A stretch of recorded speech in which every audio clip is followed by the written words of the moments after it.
കൂട്ടുകാരെ, എല്ലാവർക്കും ലക്ഷ്മീസ് ഫ്രണ്ട്ലി വേൾഡിന്റെ ഒരു പുതുപുത്തൻ വീഡിയോയിലേക്ക് ഹാർദവമായ സ്വാഗതം.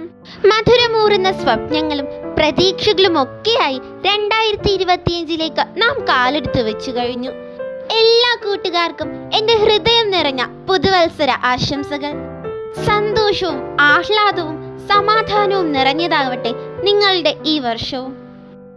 നടക്കാതെ പോയ ആഗ്രഹങ്ങളെയും സ്വപ്നങ്ങളെയും ഒക്കെ നിറവേറ്റാനായി ആത്മാർത്ഥമായിട്ട് നമുക്ക് പരിശ്രമിക്കാം. അറിവ് നേടാൻ എല്ലാവരും വാശിയോട് മത്സരിക്കുന്ന ഒരു കാലഘട്ടത്തിലാണ് നാം ജീവിക്കുന്നത്, അല്ലേ? ഇന്നു മുതൽ എൻ്റെ ചാനലിലൂടെ എല്ലാ ദിവസത്തെയും പത്രത്തിൽ നിന്നുള്ള ആനുകാലിക ചോദ്യങ്ങൾ നിങ്ങളിലേക്ക് എത്തിക്കുകയാണ്. അറിവ് നേടുക എന്നതാവട്ടെ നിങ്ങളുടെ ലക്ഷ്യം. പരാജയങ്ങളിൽ പതറാതെ ആത്മധൈര്യത്തോടെ മുന്നേറാൻ നമുക്ക് പരിശ്രമിക്കാം. ആരംഭിച്ചാലോ? Are you ready? ആദ്യത്തെ ചോദ്യം. മലയാള കാവ്യ സമിതി ഏർപ്പെടുത്തിയ പ്രൊഫസർ ജോസഫ് മുണ്ടശ്ശേരി പുരസ്കാര ജേതാക്കൾ ആരെല്ലാം? പ്രൊഫസർ ജോസഫ് മുണ്ടശ്ശേരി പുരസ്കാരം ഈ വർഷം ആർക്കൊക്കെയാണ് ലഭിച്ചത് എന്നാണ് ചോദ്യം. അപ്പോൾ ആർക്കൊക്കെയാണ് കിട്ടിയത്? VP ഉണ്ണി, G നവീൻ, ഗീത കൈപ്പറമ്പ്. VP ഉണ്ണി, G നവീൻ, ഗീത കൈപ്പറമ്പ് ഇവർ 3 പേരുമാണ് ഈ വർഷത്തെ ജോസഫ് മുണ്ടശ്ശേരി പുരസ്കാരത്തിന് അർഹത നേടിയിരിക്കുന്നത്. ഇവർക്ക് ഏത് കൃതികൾക്കാണ് ലഭിച്ചത് എന്ന് നമുക്ക് നോക്കാം.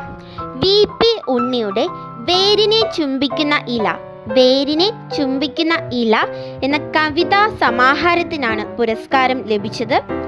G നവീനിൻ്റെ ചോദ്യങ്ങൾ ഒഴിയുന്ന നാൾ, ചോദ്യങ്ങൾ ഒഴിയുന്ന നാൾ ഇതും ഒരു കവിതാ സമാഹാരമാണ്.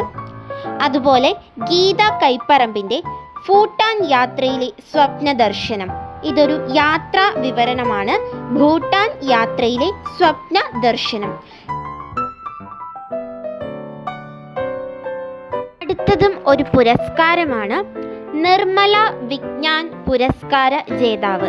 നിർമ്മല വിജ്ഞാൻ പുരസ്കാര ജേതാവ് ആരാണ് എന്നാണ് ചോദ്യം. അപ്പോൾ ഉത്തരം ആർക്കെങ്കിലും അറിയാവോ? അറിയുമെങ്കിൽ നിങ്ങൾ സ്വയം തന്നെ പറഞ്ഞു നോക്കുക. അപ്പോൾ നിങ്ങൾക്ക് ശരിയാണെങ്കിൽ ഒരു ആത്മവിശ്വാസമൊക്കെ കിട്ടും, അല്ലേ? അപ്പോൾ ഉത്തരം ഡോക്ടർ S ഉണ്ണികൃഷ്ണനാണ്. Doctor S Unnikrishnan. ഇനി ഈ ഒരു ചോദ്യത്തെക്കുറിച്ചുള്ള ചില ഫാക്ട്സ് കൂടി നമുക്ക് നോക്കാം. മൂവാറ്റുപുഴ നിർമ്മല കോളേജാണ് ഈ ഒരു നിർമ്മല വിജ്ഞാൻ പുരസ്കാരം ഏർപ്പെടുത്തിയിരിക്കുന്നത്. മൂവാറ്റുപുഴ നിർമ്മല കോളേജ് ഇത് ആദ്യത്തെ പുരസ്കാരമാണ്. ഈ ഒരു പുരസ്കാരം പ്രഖ്യാപിച്ചതിന് ശേഷം ആദ്യമായിട്ട് നൽകുന്നതാണ്. ഇത് ലഭിച്ചിരിക്കുന്നത് VSSC ഡയറക്ടറായ ഡോക്ടർ S ഉണ്ണികൃഷ്ണനാണ്. അപ്പോൾ ഡോക്ടർ S ഉണ്ണികൃഷ്ണൻ ആരാണെന്ന് കൂടി മനസ്സിലാക്കുക. മുംബൈയിലുള്ള വിക്രം സാരാഭായ് സ്പേസ് സെന്ററിന്റെ ഡയറക്ടറാണ് ഇദ്ദേഹം. അടുത്ത ചോദ്യം. മണിപ്പൂർ മുഖ്യമന്ത്രി ആരാണ്? മണിപ്പൂരിലെ ഇപ്പോഴത്തെ മുഖ്യമന്ത്രി ആരാണ് എന്നാണ് ചോദ്യം. കഴിഞ്ഞ ഒരു 1.5 വർഷമായിട്ട് മണിപ്പൂരിൽ നമ്മളെ എല്ലാം ദുഃഖിപ്പിച്ചുകൊണ്ട് കലാപം അതിരൂക്ഷമായി നടന്നുകൊണ്ടിരിക്കുകയായിരുന്നു. ഇപ്പോഴും അത് പൂർണ്ണമായിട്ട് അവസാനിച്ചിട്ടില്ല. അപ്പോൾ അതിനെ തുടർന്ന് ഡിസംബർ 31 മണിപ്പൂരിലെ മുഖ്യമന്ത്രി മാപ്പ് പറച്ചിലൂടെയെല്ലാം വാർത്തയിൽ ഇടം നേടിയിരുന്നു. അപ്പോൾ മണിപ്പൂരിലെ ഇപ്പോഴത്തെ മുഖ്യമന്ത്രി ആരാണെന്ന് ഓർത്തിരിക്കുക. ആരാണ്? Yes, answer N Biren Singh ആണ്. N ബീരേൻ സിംഗ് ആണ് മണിപ്പൂരിലെ ഇപ്പോഴത്തെ മുഖ്യമന്ത്രി. നമുക്ക് അടുത്ത ചോദ്യത്തിലേക്ക് കടക്കാം. ISROയുടെ 100ാം വിക്ഷേപണ ദൗത്യത്തിൻ്റെ പേര്. ISROയുടെ 100ാം വിക്ഷേപണ ദൗത്യത്തിൻ്റെ പേര് എന്താണ് എന്നാണ് ചോദ്യം. ആൻസർ എന്താണ്? NAV2. NAV2. ഇതിനെക്കുറിച്ചിട്ട് നമുക്ക് കൂടുതൽ വിവരങ്ങൾ നോക്കിയാലോ. NAV2 ഒരു നാവിഗേഷൻ ഉപഗ്രഹമാണ്. നാവിഗേഷൻ ഉപഗ്രഹം. ഇത് വിക്ഷേപിച്ചിരിക്കുന്നത് GSLV റോക്കറ്റ് ഉപയോഗിച്ചാണ്. GSLV റോക്കറ്റുകളിലെ ബാഹുബലി എന്നാണ് അറിയപ്പെടുന്നത്. GSLVയുടെ പൂർണ്ണ നാമം എന്താണെന്ന് കൂടി നമ്മൾ പഠിച്ചിരിക്കണം. Geosynchronous satellite launch vehicle. Geosynchronous satellite launch vehicle എന്നാണ് GSLVയുടെ പൂർണ്ണ നാമം. ഇതുവരെ 16ഓളം ദൗത്യങ്ങളാണ് ISROയ്ക്ക് വേണ്ടിയിട്ട് GSLV പൂർത്തീകരിച്ചിരിക്കുന്നത്. ഈ ഒരു NAV-2 എവിടെ നിന്നാണ് വിക്ഷേപിക്കുന്നത് എന്ന് നോക്കണ്ടേ?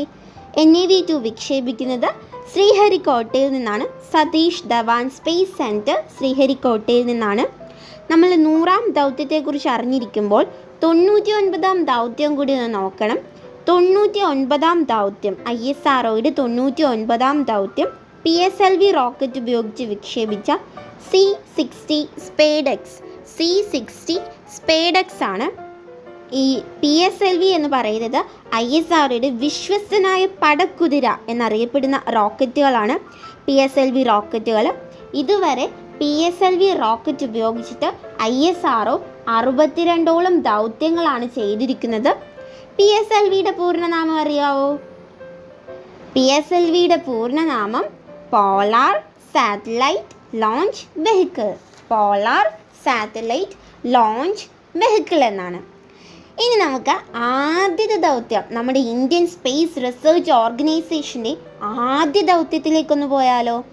ആദ്യത്തെ ദൗത്യം നമ്മുടെ എല്ലാം പ്രിയപ്പെട്ട രാജ്യത്തിൻ്റെ അഭിമാനമായി മാറിയ APJ അബ്ദുൽ കലാമിൻ്റെ നേതൃത്വത്തിൽ, നമ്മുടെ മിസൈൽ മാൻ്റെ നേതൃത്വത്തിൽ 1979 ഓഗസ്റ്റ് 10 ശ്രീഹരിക്കോട്ടയിൽ നിന്നാണ് വിക്ഷേപിച്ചിരിക്കുന്നത്. SLV-1 എന്നാണ് നമ്മുടെ ആദ്യത്തെ ദൗത്യത്തിൻ്റെ പേര്. ഓക്കെ, അടുത്ത ചോദ്യം.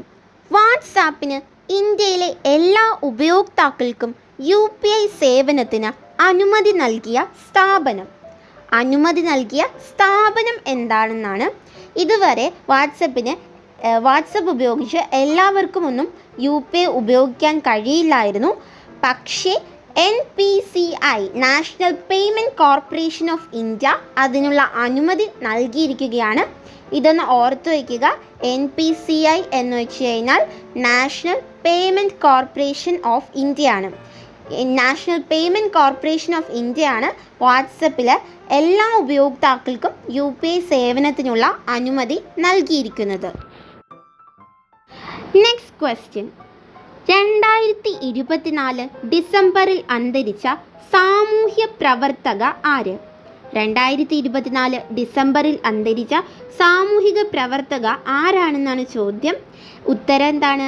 സിസ്റ്റർ മൈഥിലിയാണ് ആ സാമൂഹിക പ്രവർത്തക.